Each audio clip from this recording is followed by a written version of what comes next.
to present what I feel is a very important aspect of our business, especially at Caribou Coffee, and that is loss prevention. So what I wanted to start off with a little history, because I think it lays the foundation of the things we went through to develop the exception-based reporting program. With that, I'll be giving some examples and showing you some tricks that we've used to hopefully move the dial when it comes to profit, as well as maybe removing what I would call counterproductive behavior in our business. So the thing that I can share with you is in 2003, Caribou Coffee, which had about 180 stores, decided that it was time to make a change in the way we process things. That's why loss prevention was created. And part of the reason they did that is the company was experiencing what I would call a negative trend when it came to comp sales. One of the other things that was unique, and I'll describe this a little more, is Caribou Coffee, unfortunately, was experiencing a high increase in robberies, and because of that, they felt the need to do something for a protection standpoint. That's when I started with the company. Some of the other measurements, and I'm going to mention these because I'll talk about them later, is cash control or cash shortage even. What's unique about that is that number at the time when I started with Caribou was a very low number, which wasn't making a lot of sense, because the question would be, if things are really happening, why would that be so low? And I'll explain that in a little bit.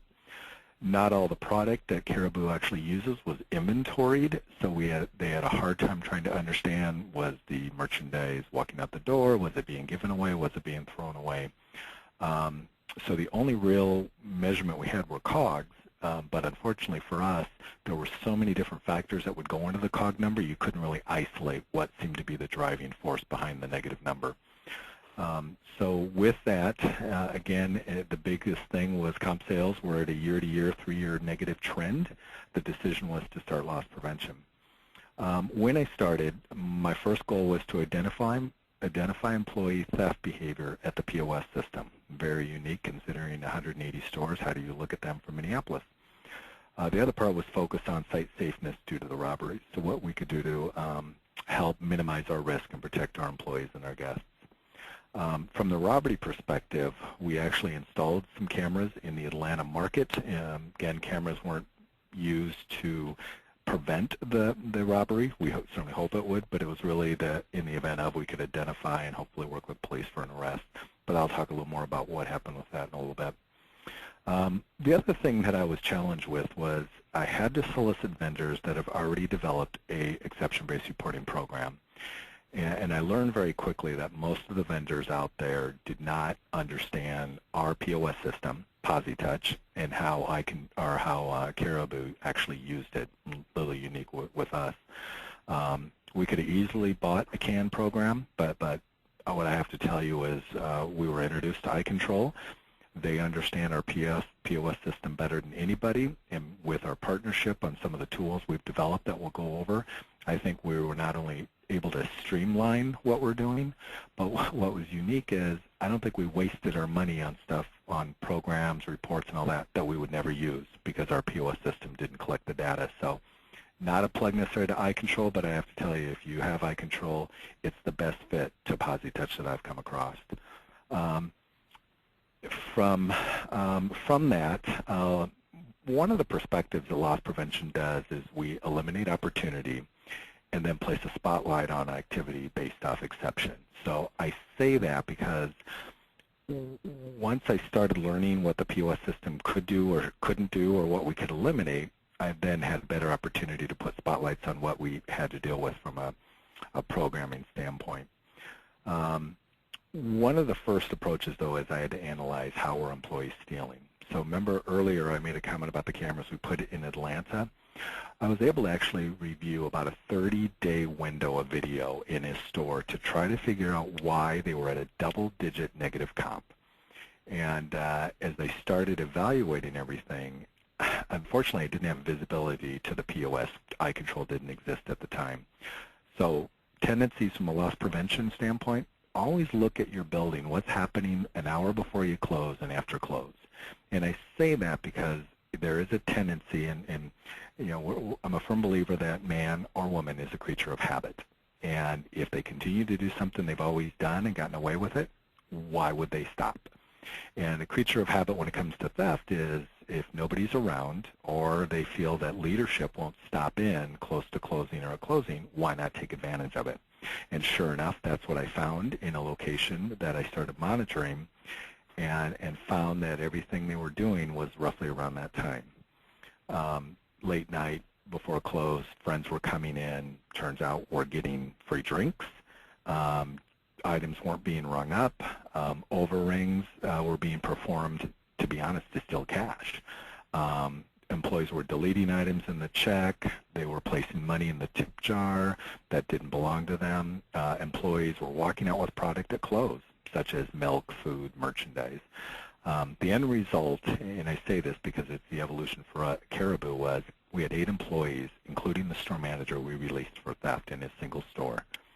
The end result after that the store went from a negative to a positive 30% plus increase in comp sales within weeks. And then with that, the unique thing is this store remained at a 30+% comp increase or comp sale for 12 months. And this was twice the amount of the market average. And I bring that up because we wanted to prove, even with all the changes the company was doing, this store had issues. Once we cleaned it up, it stayed above and beyond what normal market numbers were, which there was a direct impact. A few other things to consider when you're looking at exception-based reporting. One is it can steer you in the right direction when it comes to employee theft. If used appropriately, knowing your business and all that, I think you can really isolate things. The other function it does, though, is it helps the ability to investigate reported claims. So we would get a call, a hotline reference or whatever in regards to a situation. We could go into iControl and validate it very quickly. We're talking within minutes, and what normally for us at Caribou would take days to validate. And that was critical in trying to eliminate, again, negative or counterproductive opportunity. When I started establishing the loss prevention structure at Caribou, we went with a motto that basically stated, trust but verify. We've always believed in placing a line in the sand, and when the line is crossed, and when I say line, I'm talking about the exception, that's when loss prevention would respond. And I say that because, again, I'll give you some examples of how we've done that. By observing how an employee is stilled, I was able to learn more about opportunity and what to remove. Then I developed a trend analysis to focus on these exceptions. So some of the reports that we're going to get into, and I'm sure it's things that you guys have already reviewed, the delete after activity. For Caribou Coffee, that was a true function that was being abused to steal. So we defined that, and we actually removed the delete after function at Caribou within the POS system. It can only now be used for a gift card transaction. That helped, again, eliminate opportunity. We'll talk about the blind cash out process. And the best way I can describe it at Caribou was, if a team member knows how much to take, why wouldn't they take it? And I'll explain how we came across that. The cancels. Anytime a cancel was done, and I think a cancel was similar to a delete before, they push the delete or push the cancel before take payment. The bad thing is we never had visibility to the detail behind that, and that was critical for us. So we removed that function within the POS system.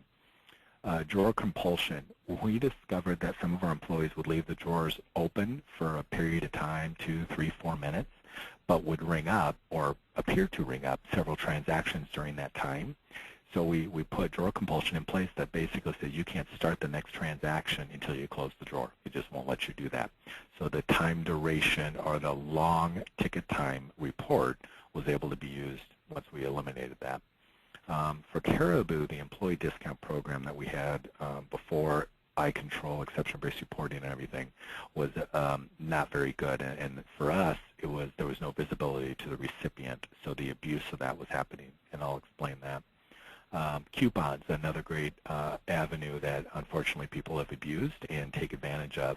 And because it's a paper trail, we needed, again, visibility to see, well, if we have one employee that redeems 40, 50, 60% of all coupons in a store received, what are the chances of that? They don't work that many hours that they can do that. So that was able to give us a highlight. And then I'm going to talk about what I call manager comps, and they're free drinks, but it's another option